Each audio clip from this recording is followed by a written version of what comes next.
Assalamualaikum warahmatullahi wabarakatuh. Kami di sini dari kelompok 2 yang berisikan saya sendiri, Muhammad Soleh Nur Jamil, Sri Dilayanti Nurulan, Ini Dinu Umaya, dan Abdul Adha, dan Ante Muhammad Putra Santoso akan membawakan presentasi tentang review jurnal laju korosi yang berjeniskan anoda korban. Analisis pertama yakni laju korosi pada blat baja lambung kapal dengan ukuran anoda korban aluminium. Satu, pembahasan. Penelitian dilakukan pada plat baja karbon rendah dengan menggunakan bahan larutan NaOH dan Aquades serta anoda korban paduan aluminium. Penelitian ini menggunakan teknik analisis data dilakukan dengan menganalisis hasil penelitian berdasarkan perbandingan perubahan laju korosi yang ada pada plat baja dengan memakai anoda korban aluminium. Hasil pengamatan, pencelupan selama 24 jam pada spesimen 1, 2, 3 dan spesimen tanpa anoda tidak terjadi laju korosi. Sedangkan untuk spesimen tanpa anoda terjadi kenaikan laju korosi yang signifikan. Korosi terjadi pada saat pencelupan selama 72 jam dengan laju korosi 0,02925 mm per tahun. Selanjutnya, pencelupan selama 120 jam laju korosi terjadi kenaikan menjadi 0,035102 mm per tahun. Sedangkan pencelupan selama 168 jam terjadi kenaikan laju korosi sebesar menjadi 0,03761 mm per tahun. Laju korosi tertinggi terdapat pada spesimen yang tidak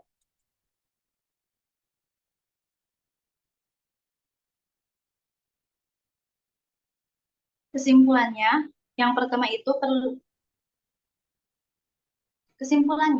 itu perlindungan katodik pada pelat baja lambung kapal dengan menggunakan anoda korban aluminium dapat terlindungi dari korosi. Yang kedua itu semakin lama waktu pencelupan, maka laju korosi semakin tinggi, yaitu sebesar 0,037 mm per tahun.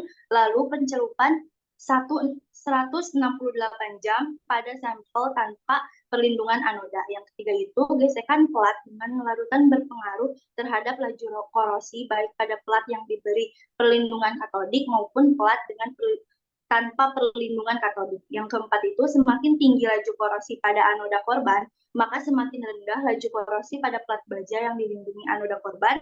Terlihat bahwa laju korosi pada sampel plat baja diputar sebesar 0,012 mm per tahun, sedangkan untuk laju korosi pada anoda korbannya sebesar 250,512 mm per tahun.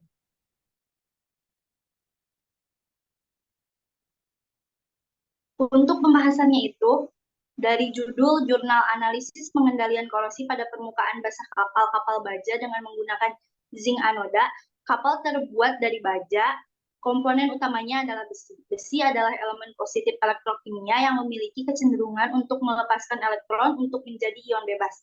Air laut terdiri dari oksigen dan hidrogen dan menghasilkan ion hidrogen negatif elektrokimia yang dapat menerima elektron yang diberikan oleh besi. Dengan cara ini, ion besi dikombinasikan dengan ion hidroksil air untuk membentuk ion hidroksida. Ini disebut dengan oksidasi zat besi atau dikenal sebagai korosi. Hasil pengamatan dari jurnal kedua ini yaitu analisis dilakukan pada 9 kapal, masing-masing dibuat dalam analisis tersendiri dengan memperhatikan permasalahan yang ditinjau. Dari 9 kapal yang ditinjau, hanya beberapa kapal yang akan ditampilkan dalam grafik hubungan korelasi yang terjadi antara selisih kuat arus teoritis dan kuat arus terpasang hubungannya dengan laju korosi. Pada tahun kedua hingga tahun kelima, dalam gambar 1 terlihat kuat arus terpasang mencukupi kebutuhan kapal ini dengan kelebihan arus antara 0,539 ampere hingga 1,386 ampere. Pada tahun ketiga dengan kuat arus lebih 0,539 ampere, terjadi laju korosi 0,0633 mm per tahun, terus terjadi penurunan hingga tahun kelima dengan kuat arus lebih 1,386 ampere. Laju korosi mencapai 0,017 mm per tahun. Kebutuhan kapal nomor 4, kelebihan kuat arus masih dalam batas normal. Pada tahun kedua dengan kuat arus lebih 0,44 ampere, pada tahun ketiga hingga tahun kelima dengan kelebihan kuat arus terpasang 1,822 ampere, terjadi penurunan laju korosi sebesar 0,00138 mm per tahun. tahun kedua hingga tahun keempat dengan kuat arus terpasang lebih yang sama besar 4,894 ampere, terjadi penurunan laju korosi tahun kedua sebesar 0,051 mm per tahun hingga pada tahun keempat mencapai 0,0495 mm per tahun. Pada tahun kelima kelebihan arus naik menjadi 5,793 ampere, mencapai laju korosi sebesar 0,071 mm per tahun.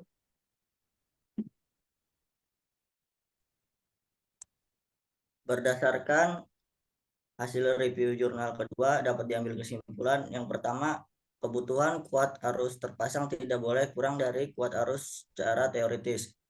Kuat arus terpasang harus mencukupi kebutuhan masing-masing kapal karena berpengaruh terhadap penurunan laju korosi. Kemudian pada kapal nomor 3 ada kelebihan kuat arus 0,539 ampere sampai 1,386 ampere. Terjadi penurunan laju korosi mencapai 0,0317 mm per tahun. Kemudian pada tahun kelima, pada kapal nomor 4 ada kelebihan kuat arus listrik sebesar 0,444 ampere sampai 1,822 ampere. Terjadi penurunan laju korosi mencapai 0,0138 mm per tahun.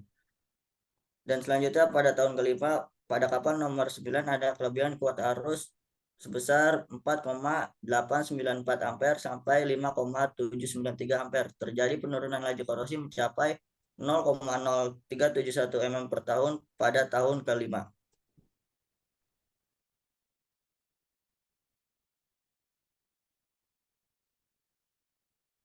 Baik, kesimpulan dari dua jurnal tersebut ialah yang pertama adalah jurnal pertama memakai anoda korban aluminium, sedangkan jurnal kedua menggunakan anoda korban zinc.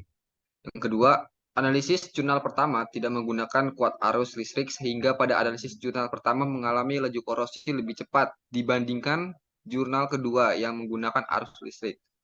Yang ketiga, analisis jurnal pertama memiliki keekonomisan lebih baik dibandingkan analisis jurnal kedua karena pemakaian elektrolit harus listrik dapat pada analisis bahan jurnal kedua.